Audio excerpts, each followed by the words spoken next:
Welcome to the Partardez channel. Today we explain Prophets Kings 2, Chapter 3 in a clear and simple way, step by step. This specific chapter takes us on an absolutely wild ride. We're going to see a story that starts out with some major political hubris, rapidly descends into a life-threatening desert crisis, pivots into this miraculous, undeniable divine rescue, and then ultimately ends with a completely shocking and frankly horrifying conclusion. It's a gripping, brilliant narrative, and we are going to break down every single part of it together. So let's just dive right in. So, here's our roadmap for today's explainer. We'll start with the context and the kings. Then we'll look at the disastrous march into the desert, how they sought out the prophet Elisha, the subsequent miracle in battle, some key ideas and clarifications, and we'll wrap it all up with practical life lessons in a quick recap. All right, kicking things off with Section 1, Context and the Kings. To really get what's going on here, we have to set the historical stage. Who's in power? Well, it's the 18th year of Jehoshaphat, who is the righteous king of Judah down in the south. Meanwhile, up in the northern kingdom of Israel, sitting in the capital of Samaria, a brand new king is taking the throne. His name is Joram. Sometimes you'll see him called Jehoram. He is the son of the infamous King Ahab. Now, verses 1 through 3 give us this fascinating spiritual evaluation of Joram. On the one hand, he actually removed the sacred stone of the idol Baal that his father Ahab had made. So hey, that's a step in the right direction. But on the other hand, the text is brutally honest. He still clung to the sins of Jeroboam, the first king of the divided north who set up all these illegitimate places of worship. Joram just couldn't let those go, and so he still did evil in the eyes of the Lord. He's definitely better than his father, but his reforms are partial, and honestly, they're just insufficient. And that brings us to verses 4 and 5, which really acts as the catalyst for our whole story today. Across the Jordan River is the kingdom of Moab, ruled by a guy named King Peshat. Now, Peshat was a massive sheep breeder, and he was basically forced to pay this exorbitant economic tribute to Israel every year. We're talking 100,000 lambs and the wool of 100,000 rams. Think about that for a second. That is staggering wealth. But the moment King Ahab dies, King Peshat sees an opening. He decides, you know what? I've had enough. And Moab flat out rebels against Israel, completely cutting off this massive stream of revenue. Well, as you might guess, Joram isn't going to just let that money walk away. In verses 6 and 7, he immediately rallies all of Israel and reaches out to the southern kingdom of Judah to form a military alliance. He straight up asks King Jehoshaphat of Judah to join him in a war against Moab. And Jehoshaphat's response? It's immediate and total. He says, I am as you are, my people as your people, my horses as your horses. Basically, I'm all in. So the two kingdoms, Israel and Judah, are now fully united for this military campaign. Moving right along to Section 2, Marching into the Desert.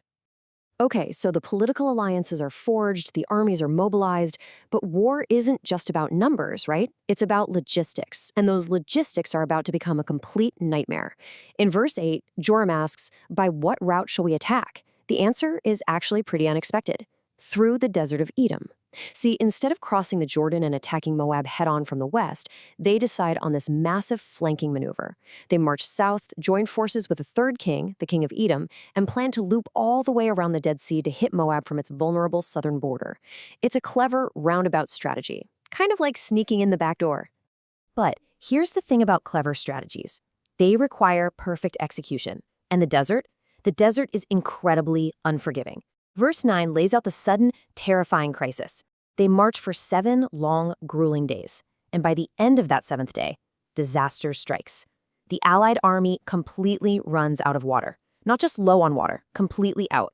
Nothing for the soldiers, nothing for the pack animals. Imagine that. They are stranded deep in enemy territory, miles from home, basically facing death by dehydration before they even catch a glimpse of the battlefield. Now look at verse 10 to see exactly how King Joram handles this catastrophe.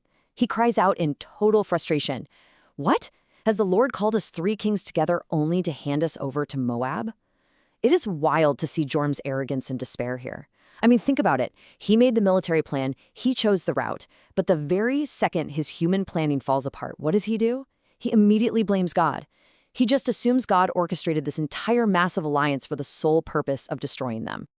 Which brings us to Section 3, Seeking Prophet Elisha. With their human military might entirely useless at this point, the kings realize they desperately need divine intervention. While Joram is busy despairing, the righteous King Jehoshaphat of Judah asks a very practical question in verse 11. Is there no prophet of the Lord here, that we may inquire of the Lord through him? And an officer speaks up and points out a man nearby, Elisha son of Shaphat. But notice how the officer describes him. He uses a very specific phrase. He says Elisha is the one who used to pour water on the hands of Elijah. In plain English, this just means Elisha was Elijah's dedicated personal servant. He was so close to his master that he performed the absolute humblest tasks. And it's exactly this simple, dedicated service that qualifies as spiritual greatness today. So the three kings literally humble themselves and walk down to see Elisha. But verses 13 and 14 show us that Elisha is absolutely not intimidated by royalty. He delivers this scathing, intense rebuke directly to King Joram of Israel. He looks right at him and says, with total authority, "What do we have to do with each other? Go to the prophets of your father and the prophets of your mother." Basically telling him, you relied on fake idols before? Go ask them for a drink of water now. Elisha makes it crystal clear. He wouldn't even look at Joram if it weren't for the fact that he has deep, profound respect for the presence of the righteous King Jehoshaphat standing right there. Then, in verse 15, we get this really fascinating detail. Elisha says, "But now bring me a harpist," or a minstrel, depending on your translation. Why would he ask for a musician right now?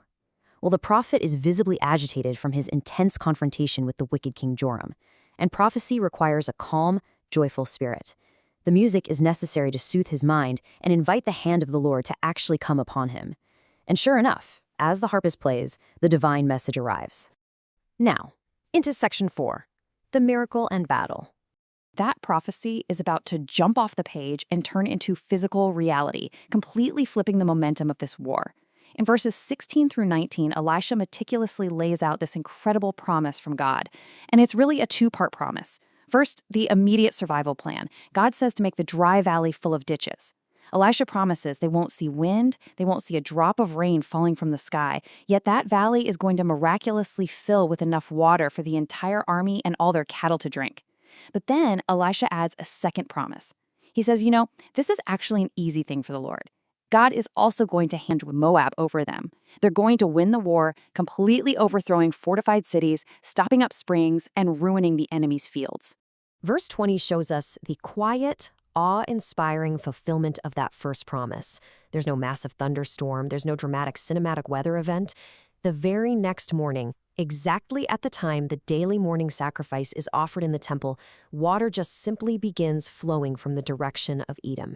It quietly and miraculously fills the entire land, saving the allied army from what was going to be certain death.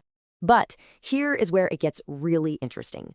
God actually uses this exact same life-saving water to defeat the enemy. Let's look at verses 21 through 23. The Moabites had heard the kings were coming, right?